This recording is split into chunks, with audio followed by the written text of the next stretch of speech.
You've been working on a joint security operations center. When did that effort start and where are you today?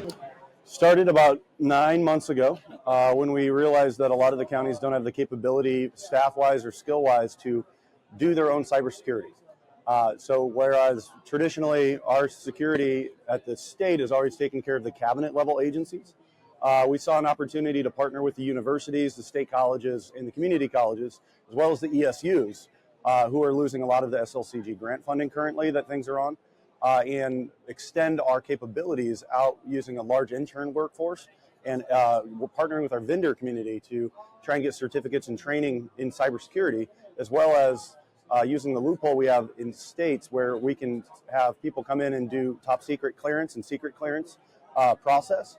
So having a large Air Force base in our state, it made a lot of sense to try and get these people in and have a lot of the hiring that happens at our state Air Force base come through our JSOC and have their secret clearances run through us. Even if we don't necessarily need top secret clearance for state business, it helps us have a hiring pipeline of high caliber talent that also has a high pay rate coming out. So it's very attention driven as far as trying to get this current generation to see why they come work for the state. So it was a good opportunity for many different reasons, but it definitely lined up to provide cybersecurity services to those in our state who can't do it on their own. At a relative fraction of the cost of doing it themselves, direct and private sector. Right. Why don't the counties have the cyber expertise that they need? Is it a matter of shortage of resources or? Resources, budget. I mean, outside of our, Omaha and Douglas County, which they have tremendous resources on their own. They're our million-person city. You have our capital area, which is Lancaster and Lincoln. Outside of those areas, it's all small towns. And, you got a city manager that's got 5 jobs, and they're part-time also working somewhere else, or they're a farmer and they're doing this on the side. And, the city council is a bunch of volunteers.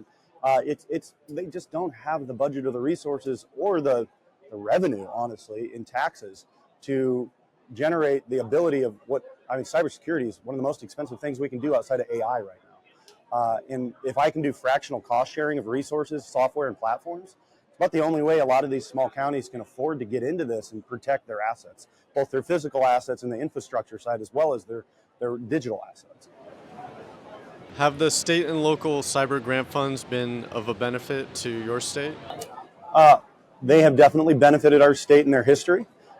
In their current version, we're looking at how do we manage them the best. We have a lot of ESUs and K through 12s that used SLCG grant funds, as well as COVID funds for two-factor in all their schools. So now with these things expiring and changing the way that they're being managed, we're seeing a lot of questions come back to us at Central State IT that have never come in before. A lot of the ESUs, they even entered in a legislative bill this session for the 4th time that would get $10 million for cybersecurity just to go through all the K through 12s in the ESUs in the state.